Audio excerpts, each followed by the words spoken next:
Just take a second. Imagine a world where there are no human footprints anywhere. You got mountains standing in total silence, rivers flowing without anyone there to see them. It's this perfect, complete, beautiful world. But it's also a world that's sort of waiting for something brand new. A being that can think, feel, and most importantly, choose. All right, so let's get right into it. Today we're going to explore one of the most foundational stories there is, the story of Prophet Adam. And this isn't just about the first man. Really, this is the story of where we all begin. So, before humanity came along, the universe was already humming along in this state of perfect balance. Everything had its place, its purpose. And it's into this perfectly ordered world that Allah announces to the angels, I'm going to place a new being on earth.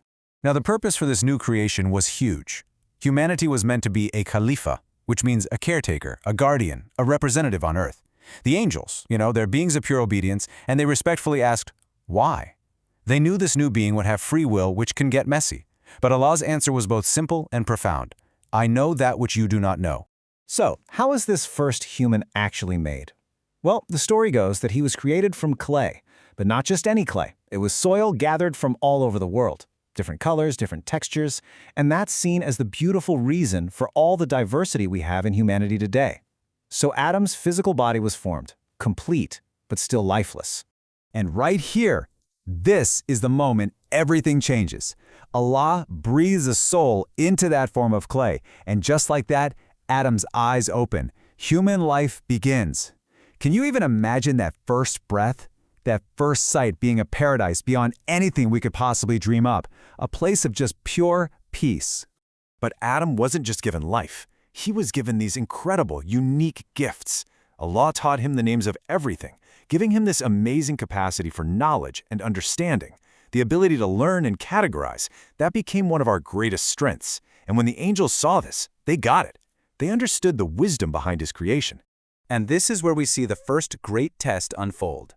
Allah commanded the angels to show respect for Adam, and they all did. All of them, except one, Iblis. He flat out refused. Why? Pure arrogance. He argued that because he was made from fire, he was better than a being made from humble clay.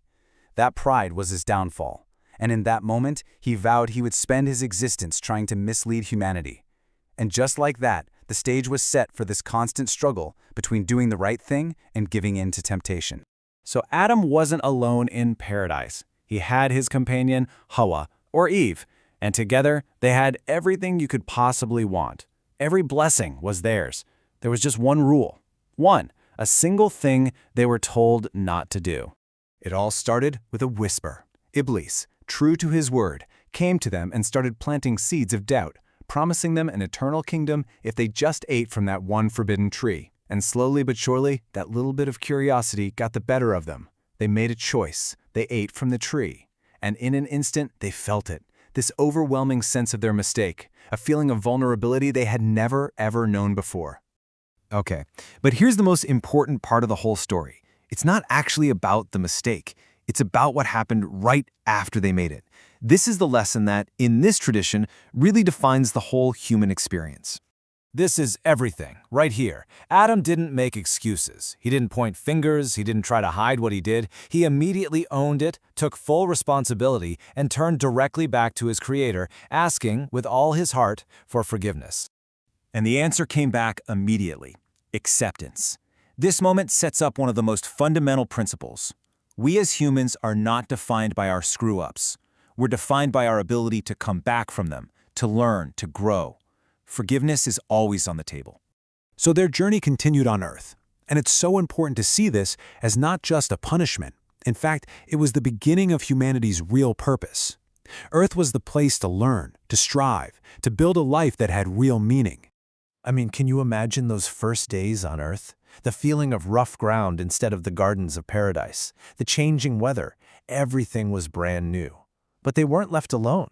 Allah guided Adam, taught him how to farm, how to build, how to survive. And as the very first prophet, it was his job to guide his own children, setting up the foundations of faith and civilization for every single generation that would follow.